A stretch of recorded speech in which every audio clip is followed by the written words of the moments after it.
Okay, good afternoon, good morning, good evening, whatever part of the world you're in today.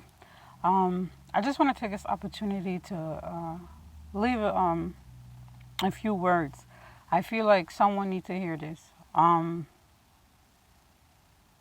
prayed a little while ago and I was asking the Spirit, the Father, what can I speak about? Because in order for you to be able to speak to others in a spiritual way, you have to know what to pray about. You can't just get up and say, "Oh, let me just tell someone something." You have to feel the spirit. The spirit has to lead you basically to a place of understanding and what someone needs to hear. And the spirit is telling me that someone needs to know that you have to be patient, patient in life. Patient is the hardest thing that we as human can comprehend and understand. Because we always want things right now, right then, right here, the exact moment that we want it. And in the space of time and when it comes to God, it doesn't work that way. Because most of the things that we do for ourselves, like the way we want it, the right now, it never works out for good. It doesn't last. Even if it seems like it's going to work out, it doesn't last for a long time. So you have to be patient. God said, the book of Psalms 40, let's say the book of Psalms 46, verse 10. It says, "Be still and know that I am God. Be still and know that I am here." If God can tell you to be still, He's telling you to not worry. Just be patient. Wait for me. I got you. I got your back. And if God can say that, that's like the best gift you can get. To know that God has your back, you should be relaxing, chilling somewhere like, yeah, I got this. That's how I feel when I think about God, because that's the spirit that I have now. To be still and know that God is there. Because we as human beings always try to do things our way because we feel like, okay, we have an understanding, but the understanding we have is not the understanding of a spiritual connection majority of the time. And we just want something to work because maybe we're hurting, we're in a relationship, we're married, and we just want things to work the way we want them. We tell.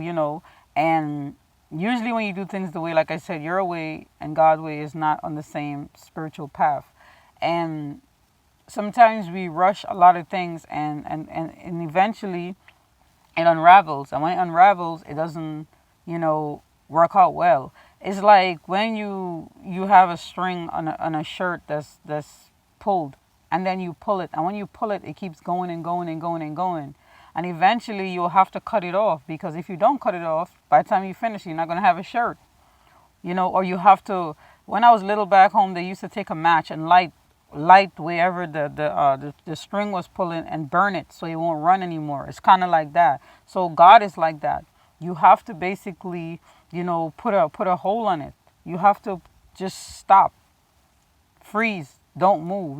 Put a hole in it. Just be still, be stagnant. And a lot of people don't know that sometimes in life you just have to wait on the Lord. You cannot do things your way. When I speak, like I said, always speak out of experience. I've been there before when I wanted things my way. And a lot of times I had to wait. Eventually, it didn't work out. It half worked out. Then in the end, it didn't work out well. So I had to learn, to be still.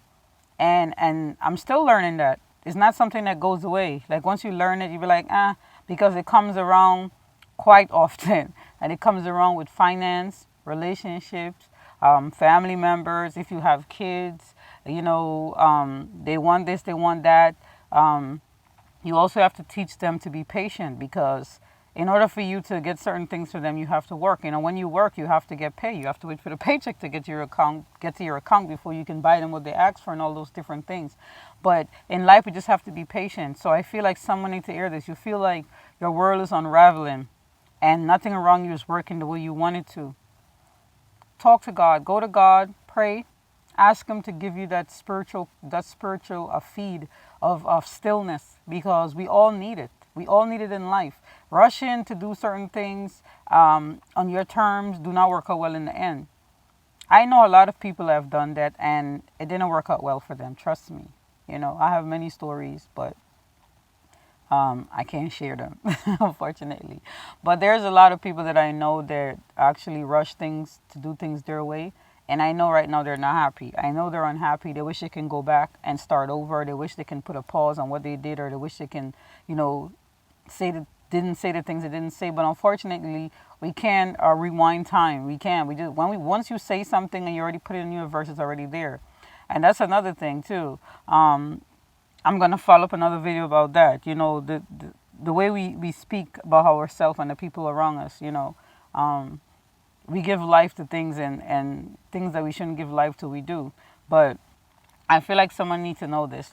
Just be still. God is on your side. He's a God of love and kindness.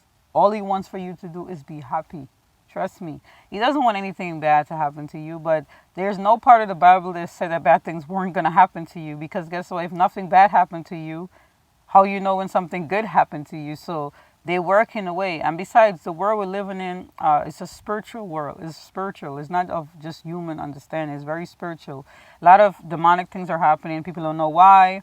And this is because, like, we go ahead of our time. We go ahead and do things. But when God said, wait, sometimes we try to, let's say you try to apply for a job, like certain job, and they keep rejecting you and rejecting you and rejecting you. It's like a relationship, trying to get someone to notice you, and the person don't notice you. And then one day you push, to the person say, it's like that. They give you a chance. You get the job, right? And then you find out you don't even like the job once you get there. It wasn't for you. It's the same thing. Sometimes God say no, freeze, or no way, let this door stay closed, and you push, and the door gets open. And when you get into this door, you realize like there's nothing that you wanted. It's the same thing. Relationship, you push the person, try to get into them, you get in with the person, you date them, you realize you don't have much in common. And that's another thing. People think because they're attracted to each other, they should be together. Attractiveness does not equal marriage or relationship, people. You can be attractive to a whole lot of people, don't mean you're supposed to be with them. Attractiveness is like seeing a nice pair of shoes in the store. I want it, and when you get it, it doesn't look as good on your feet as you thought. It's the same thing. So learn to be still and wait for God to send you that husband, that great wife. If you already have that great wife and great husband, cherish them, appreciate them. Things are not working out well, pray. I can't emphasize on that enough, people. Pray. Stop running to these people, negative people in your life that's not encouraging you to stay in your relationship, instead of encouraging you to leave your relationship. Half of them don't even have relationships. How can you listen to a person about a relationship that don't have one, or don't even have a decent one? If you're married, you're already halfway exactly where you need to be. The whole thing now is how to keep your relationship intact. That's what I'm saying. Some people need to learn how to be still. Pray and talk to God. That's what He wants. He wants you to be still and know that He's there. And once you do that, He's going to make everything better, I hope this message finds someone that needs to hear it. May God continue to bless you and your family, watch over you guys throughout the day and night. Ask Him to put angels by your bedside. I pray every night for God to put angels by the door of the house, the windows of the house. When I get into the car, in and out the car, guys, pray. Pray. The devil is very busy.